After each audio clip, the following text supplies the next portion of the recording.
Cop punches black kid with steel knuckles, unaware his father is an FBI agent.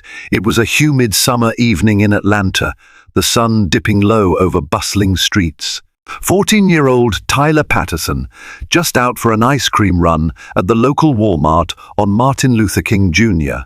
Drive, was laughing with a friend about new sneakers and the upcoming school year. He had no idea his world was about to implode. A police cruiser screeched to a halt beside him, an officer stepping out with an angry glare that immediately spelled trouble. One brutal punch with a pair of steel knuckles changed everything, especially since the cop had no clue. Tyler's father wasn't just any parent, but a high-ranking FBI agent determined to protect his son at all costs. Atlanta's summer nights carry a unique buzz: cicadas chirping, car horns honking, laughter rolling out from late-night diners. This particular evening, Tyler Patterson and his friend Eddie had left their quiet neighborhood to grab ice cream from Walmart. Tyler wore a simple t-shirt and shorts, brand new sneakers squeaking against the pavement. At 14, he was inching toward the teenage dream of independence, proud to walk around without constant adult supervision.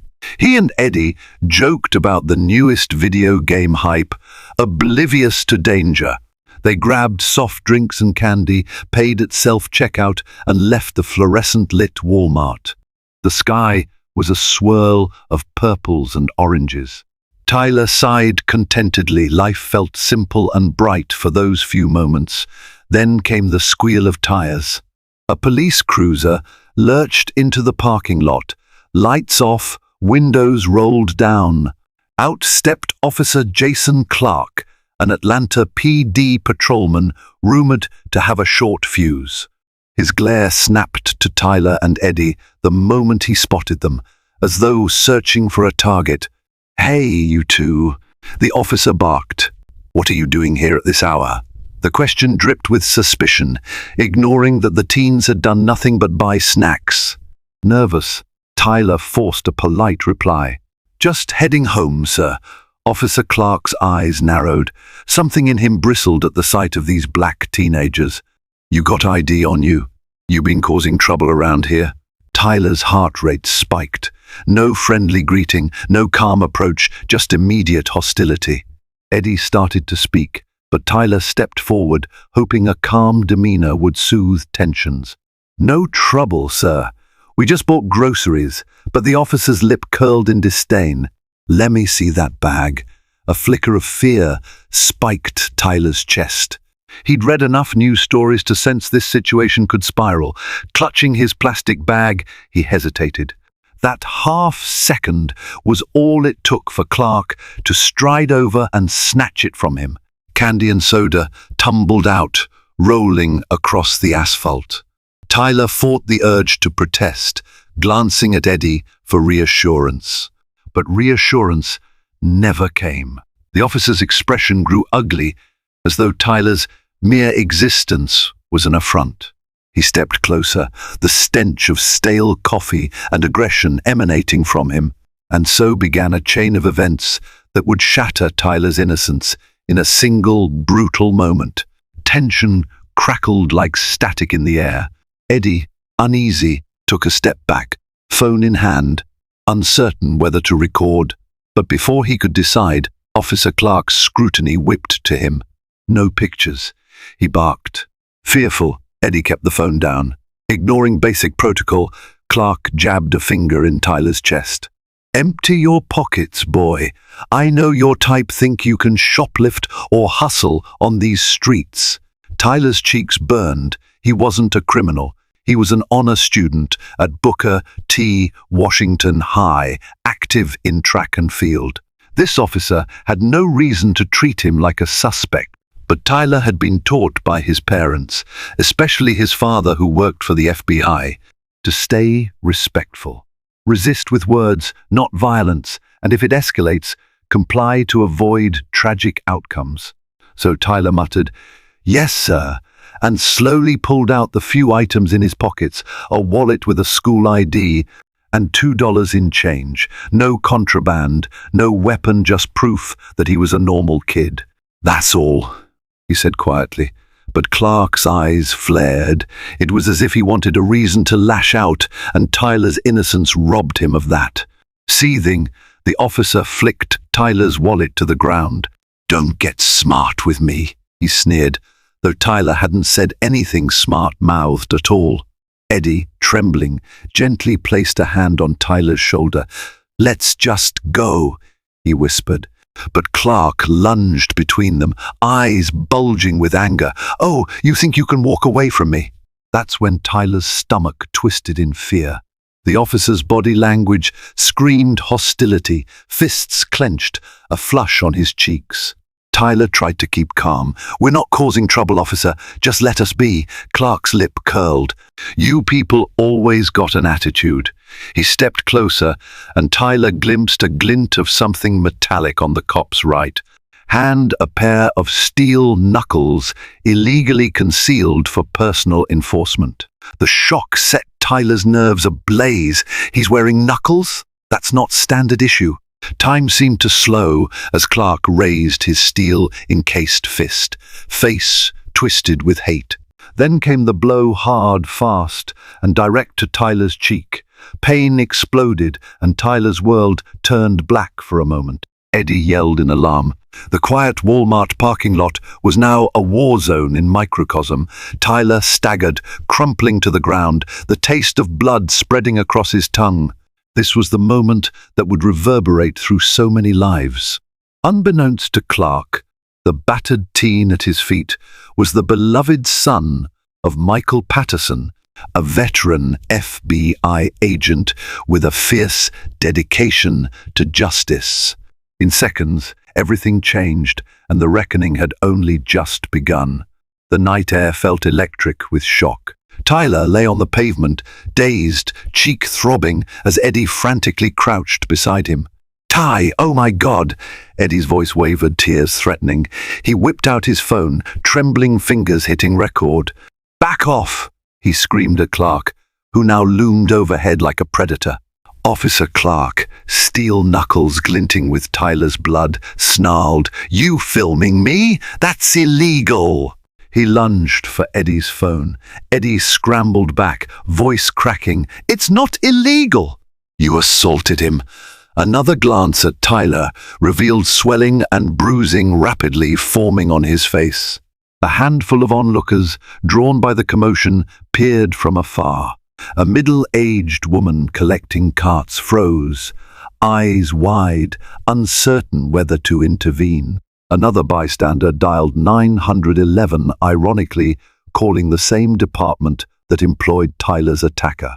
The mood was surreal, a uniformed cop, obviously out of control, assaulting a child in plain sight.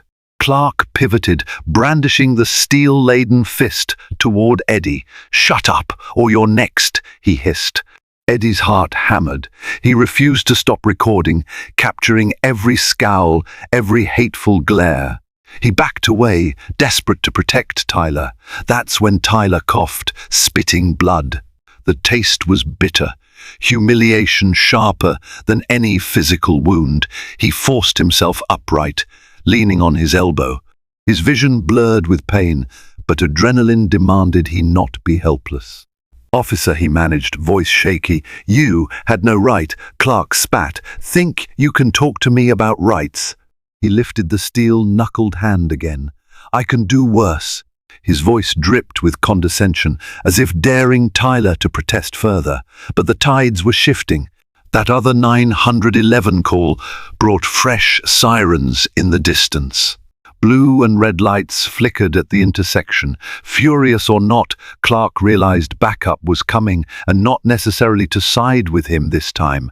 He shot Tyler one last venomous glare, hissed "worthless punk," then pivoted to sprint toward his cruiser, jumping in before more eyes pinned him down. Just like that, the officer peeled away, tires squealing, leaving Tyler battered on the asphalt. Eddie panted, phone still rolling. A wave of shock rippled among the watchers. None had expected a policeman to act so viciously, then flee. Meanwhile, Tyler's cheekbone felt like fire. Blood trickled down his chin. Everything hurt. In a trembling voice, Eddie turned his camera to Tyler. "Man, we got to get you help. That was messed up. We can't let this slide." Tyler pressed a shaking hand to his battered face, eyes shining with tears of pain and anger. "No," he whispered, "we can't." Right then, deep inside, Tyler knew exactly who he needed to call his father, Michael Patterson, the FBI special agent who had always warned him about staying calm and collecting evidence in any altercation. Now that father's training might be the only lifeline to justice. 45 minutes later, Tyler lay in an exam room at Grady Memorial Hospital, the bright overhead lights making his head swim. Nurses gently pressed cool gauze to his swelling cheek. Eddie stood by, phone clutched in hand, the footage safe.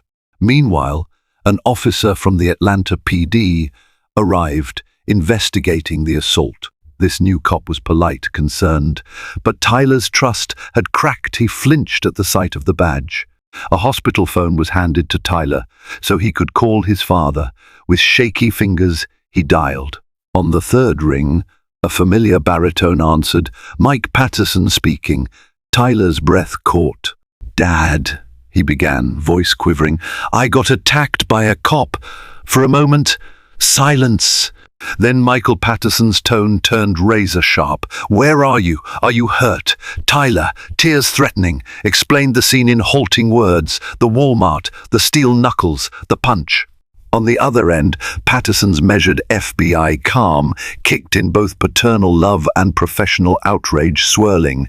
"Stay put. I'm coming right now," he said.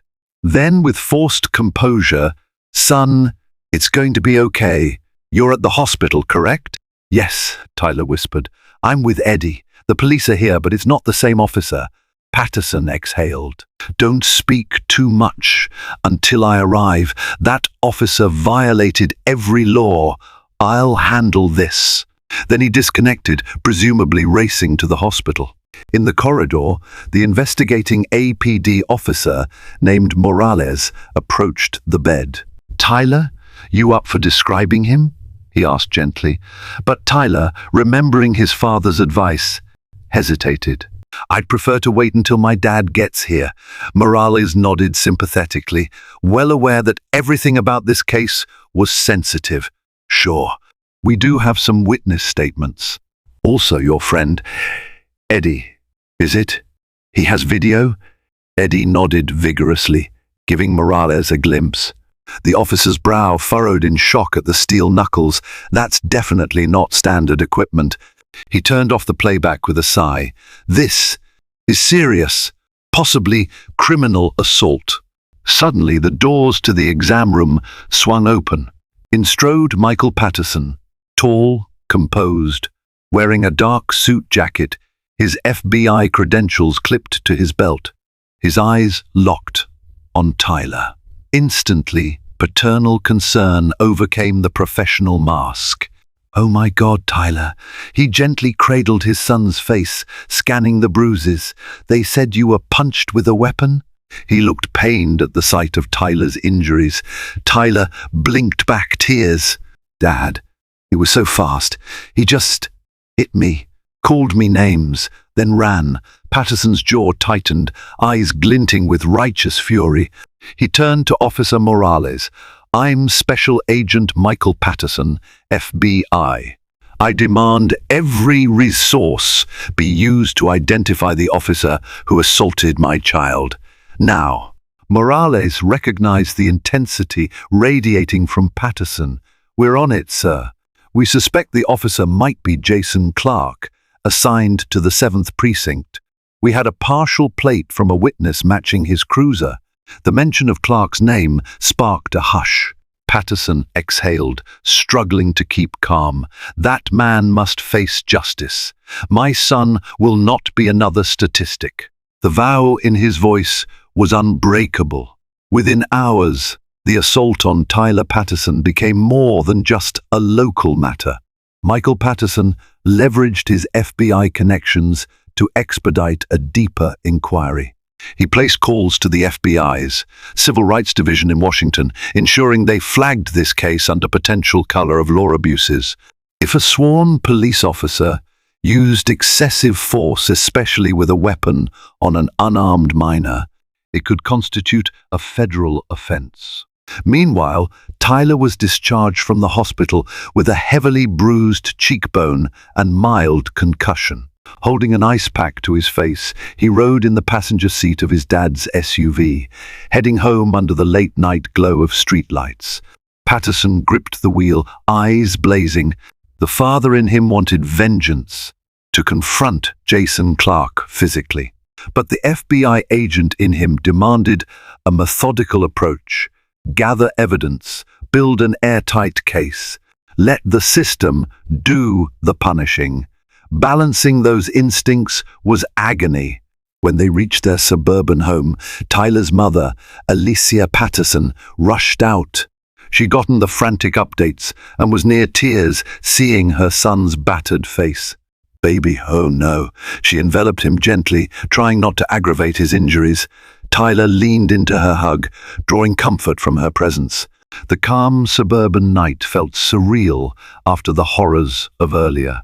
Inside the living room, Patterson spread out notes on the coffee table, statements from Eddie, phone video, the hospital's medical report. Alicia hovered over Tyler, handing him pain medication, pressing a fresh ice pack to his face. "We'll take care of you," she whispered, voice trembling with heartbreak.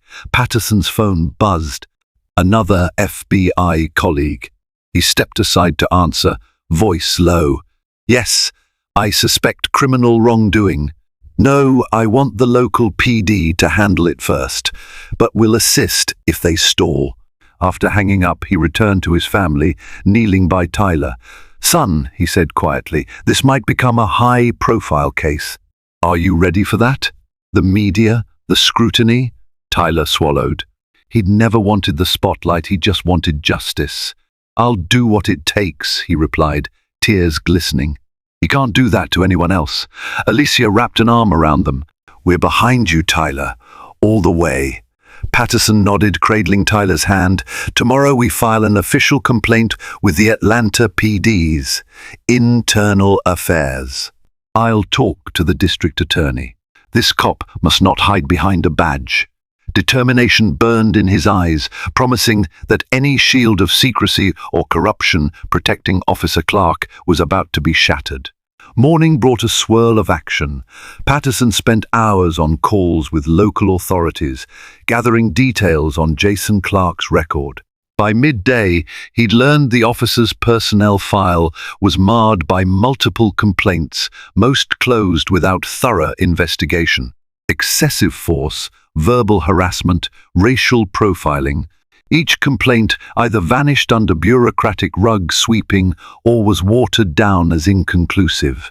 The pattern painted a picture of a cop who believed himself untouchable. Seething with anger, Patterson shared the findings with Alicia. This isn't the first time he's used violence, but it might be the first time he used a concealed steel knuckle. That's felony territory. Alicia scowled. How has he kept his job?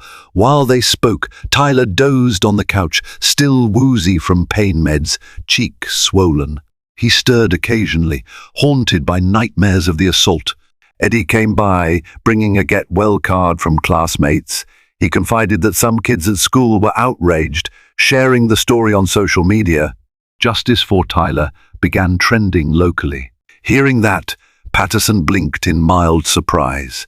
Social media traction might help apply pressure, but it also risked a public feeding frenzy. "We'll see how it develops," he told Eddie. "Just be mindful. We need a strong legal approach. Don't compromise evidence online." Eddie nodded earnestly. "The phone footage is safe. Everyone's offering support." He cast Tyler a supportive look. "Man, the entire track team's behind you. We won't let that cop get away with this." From the corner of the living room, Alicia fiddled with her phone. Local reporters have called, asking for a statement. She glanced at Patterson. "Should we go public?" Patterson exhaled. One step at a time. I want the official channels to see we're serious. If they stall or protect Clark, we go to the press. Let them know we have the FBI's Civil Rights Division on standby. A wave of tension hovered over them. Could they trust the Atlanta PD's internal process, or was the department's code of silence too strong? Alicia locked eyes with Patterson, worry etched on her face. We can't let this fade away. Tyler is traumatized, she whispered. Patterson set a hand on her shoulder. We won't. That man messed with the wrong family. The next day, Patterson drove to the Atlanta Police Department's headquarters, official complaint forms in hand. Tyler remained home, still recovering. Alicia accompanied Patterson for moral support. They stepped into a sterile office, labeled Internal Affairs Division. A detective named Carla Monroe greeted them, professional but curt. Inside a small conference room, Monroe took statements, occasionally tapping at a laptop. We've seen the video. Disturbing, she acknowledged. We can't confirm identity 100% from the angle, but we suspect Officer Jason Clark. He's been absent since last night, didn't show up for shift. Patterson stiffened. Missing or on the run? Monroe sighed. We'd like to think he's just avoiding the firestorm, but yes, it looks suspect. She clicked a few files open, scanning them. Clark has a history of complaints, but never this blatant. We have no official record of him using steel knuckles. That alone could be an immediate termination offense. Alicia's voice trembled with controlled anger. He nearly broke my son's face. He must be arrested, not just fired. Monroe pursed her lips. We will recommend charges if the evidence is strong. We have Eddie's phone footage and your child's testimony. Plus, some Walmart security camera might have caught partial glimpses. We're pulling that now. Patterson cut in. Steely, I'm an FBI agent. I know how these processes can vanish behind red tape. My son will not be quietly settled with hush money. We expect real accountability. Monroe met his gaze, nodding. Understood. The department's top brass is aware. We're launching a formal investigation. If we confirm wrongdoing, we'll turn it over to the DA's office for prosecution. It was a measured response, lacking the immediate arrest Patterson craved, but a small glimmer of hope flickered. Alicia sighed in relief that the wheels of justice might be turning, albeit slowly. Monroe offered a faint smile.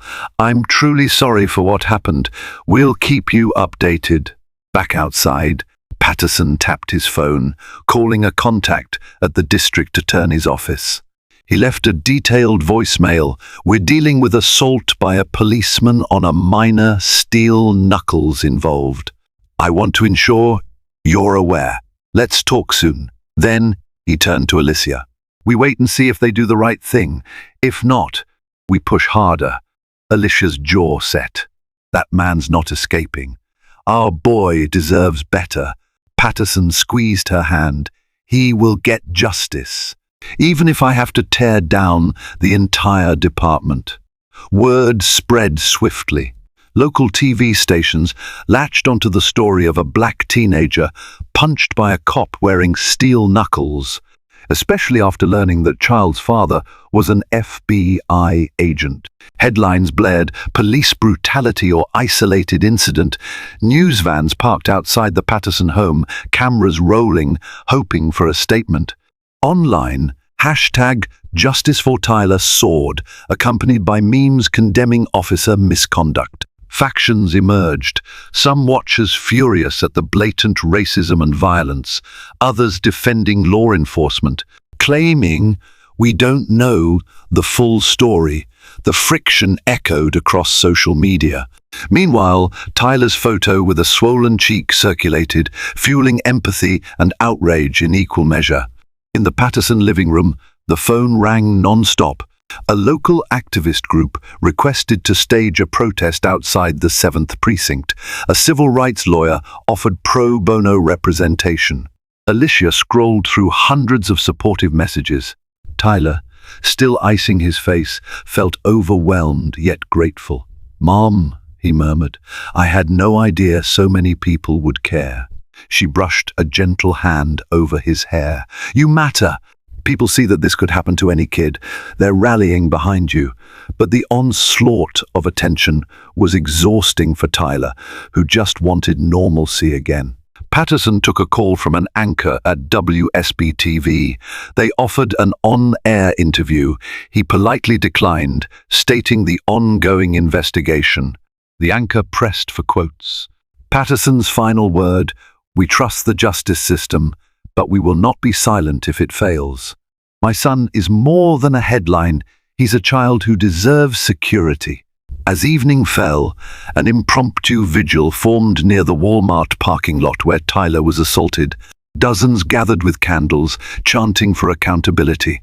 Meanwhile, the city's police union scrambled to quell tensions, stating they do not condone violence, promising full cooperation. Rumors abounded that Jason Clark was holed up somewhere, avoiding arrest. Tyler watched coverage from the living room couch, emotions swirling. He was just a kid, never expecting to be the face of a civil rights cause.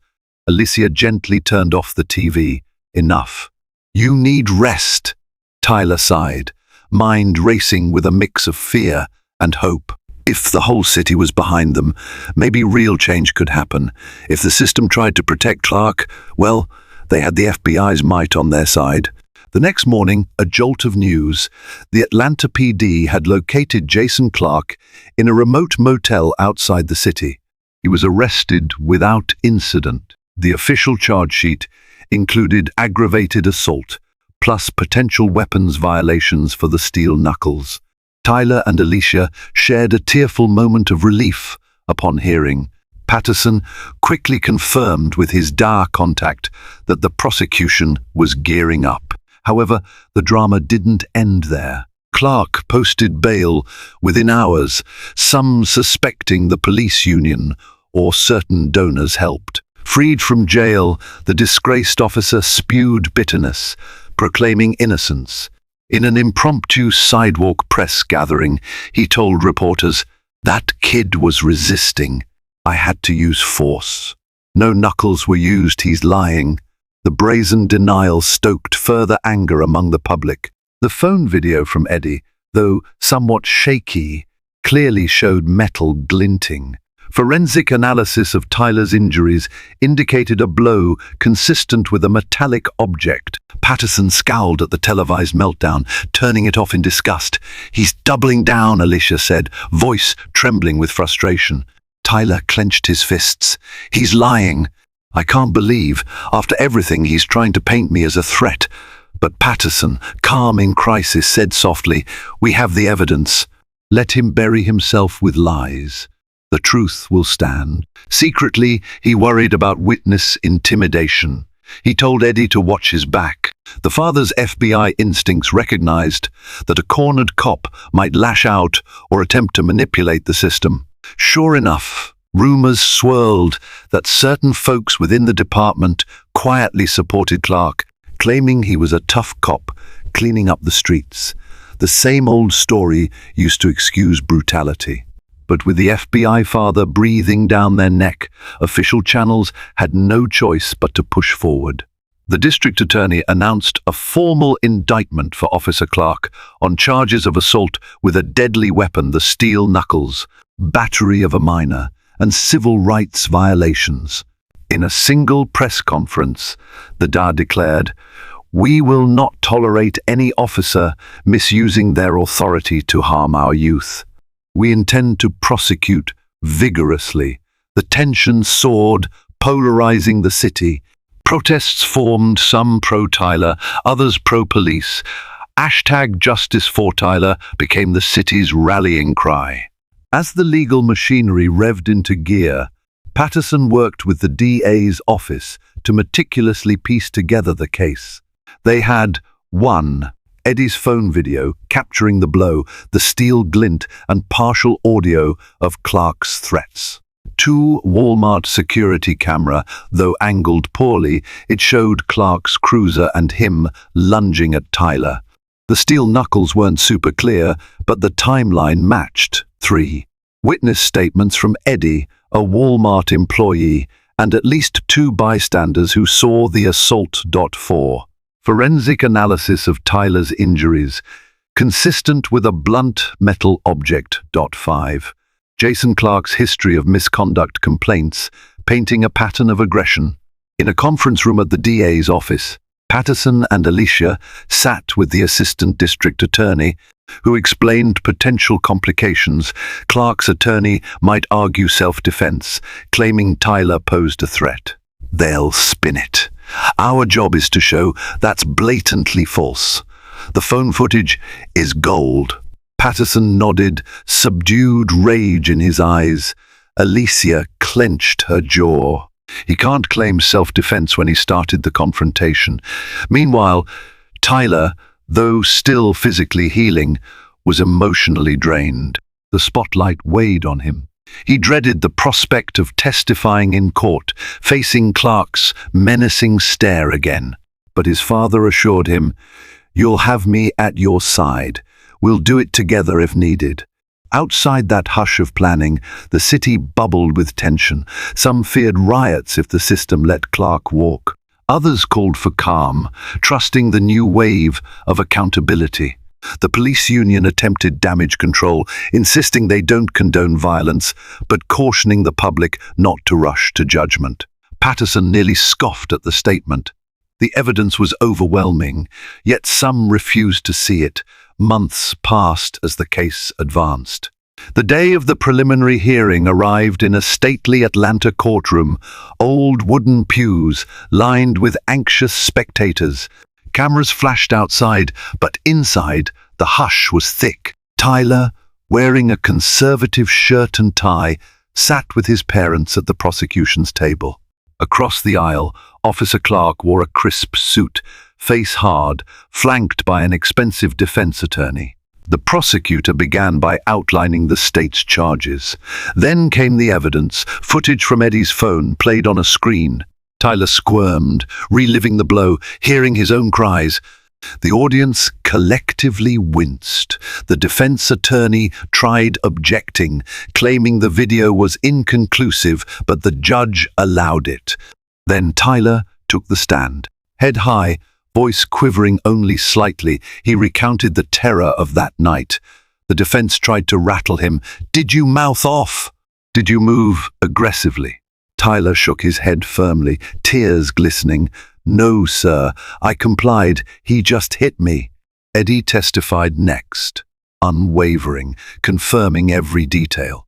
Then the forensic expert explained Tyler's facial injuries, linking them to a steel knuckle strike. Finally, the lead detective from Internal Affairs confirmed retrieving partial steel knuckles from Clark's assigned cruiser after a tip. DNA swabs matched Tyler's blood. The damning physical evidence sealed the narrative that Clark indeed used the weapon. Clark's attorney attempted spin. "My client faced an unknown threat. The teens were suspicious. He used minimal force." But cross-examination shredded that claim. The phone footage clearly showed Tyler emptying his pockets peacefully before the blow. The hearing ended with the judge acknowledging probable cause. The case would proceed to trial for aggravated assault, battery, and official misconduct. In the corridor outside, a wave of reporters bombarded the Patterson family for statements.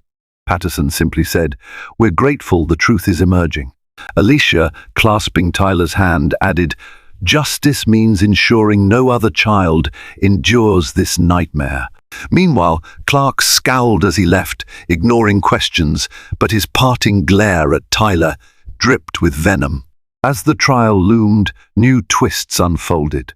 Mysterious calls started targeting Eddie and the Walmart employee who had testified.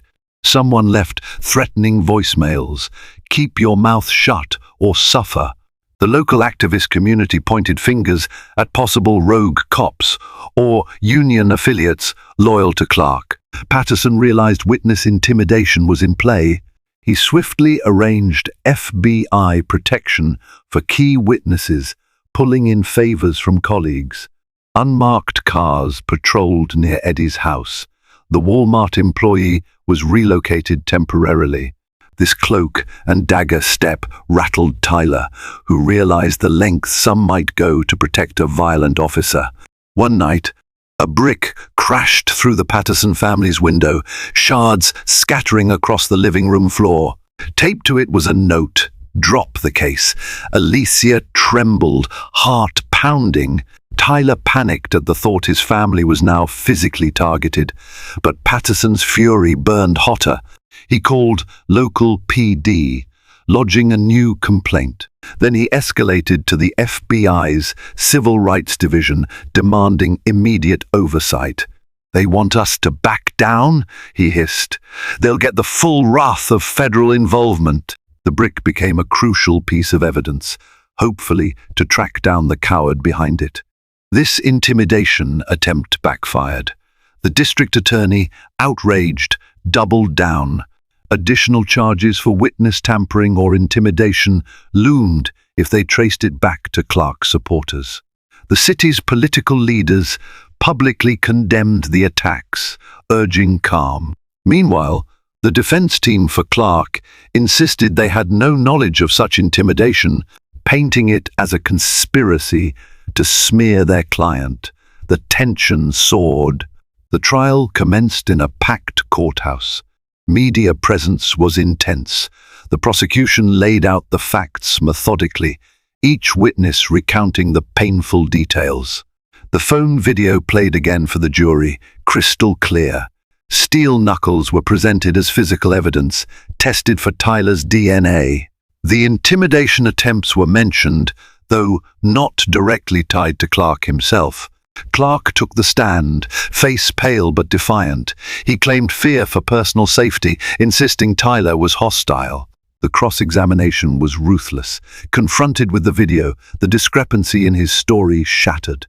Asked why he fled the scene if it was legitimate policing, Clark stammered. Pressed about steel knuckles, he had no credible explanation. The jury saw through the lies. In closing arguments, the prosecutor thundered about how authority abused can ruin a community's trust. Defense tried to cast doubt, but the evidence was overwhelming. The jury deliberated for less than a day. Their verdict, guilty on all major counts, aggravated assault, battery, and official misconduct. The judge moved to immediate sentencing arguments. The harsh nature of the assault on a minor, plus the weapon usage, spelled a multi-year prison term, pending final sentencing. When the foreperson read the verdict, an audible gasp filled the courtroom. Tyler squeezed Alicia's hand, tears streaming. Patterson exhaled a breath he seemed to have held for months. Hard karma, indeed, had arrived. Jason Clark's shoulders slumped, eyes hollow. The bailiffs led him away in cuffs, no longer a shielded officer, but a convicted criminal. Outside, a jubilant crowd cheered as the Patterson family emerged. Signs reading "Justice for Tyler" waved in the breeze. News cameras captured their every step. Tyler, bandage still on his cheek from minor corrective surgery, mustered a small, relieved smile. Alicia dabbed at tears of joy. A reporter thrust a microphone forward. "Tyler, any words about the verdict?" He swallowed, remembering how helpless he felt that night. I'm just grateful. No one should fear the people meant to protect us." Patterson added, "This is a victory, but it's one step. Many families never see justice. We stand with them." Applause rose from onlookers. Even some uniformed Atlanta PD officers watched respectfully, seeming relieved that justice was served. That evening back home, Tyler curled up on the couch, mentally drained but lighter. Alicia made a celebratory dinner. Patterson quietly sipped tea, phone buzzing with messages of congratulations from FBI colleagues. They'd fought a brutal battle, and though scars remained, hope blossomed. In the following days, the City Council announced new oversight measures, forging deeper alliances with civil rights organizations. The battered code of silence around police misconduct began to crack further. The union leadership faced scrutiny for prior attempts at whitewashing complaints. This was more than a single case, it sparked a wave of reform. For Tyler, the bruise would fade, but the memory never would. However, so would the knowledge that standing up, telling the truth, and harnessing the power of justice could topple even the mightiest walls of prejudice. His father's unwavering presence and the fervent support of the community proved unstoppable. The Knights no longer carried fear of lurking injustice. Their home finally felt safe again. In the end, Tyler Patterson's bruised face and unshakable resolve tore down the toxic shield that once protected a violent officer. What began as an unprovoked punch in a Walmart parking lot escalated into a landmark case, exposing cracks in a system that too often buries misconduct behind a badge. Yet this time, thanks to Tyler's FBI agent father, the unwavering support of witnesses, and the power of video evidence, justice won out. Officer Jason Clark's conviction signaled that no one is above the law, not even those sworn to uphold it. Tyler's story stands as a testament to courage in the face of hate. If you found this narrative compelling, please hit like, share it far and wide, and don't forget to subscribe to our channel. Your engagement helps us shine a light on these crucial stories, spreading awareness and sparking the change our communities deserve. Thank you for watching, and let's keep fighting for justice together.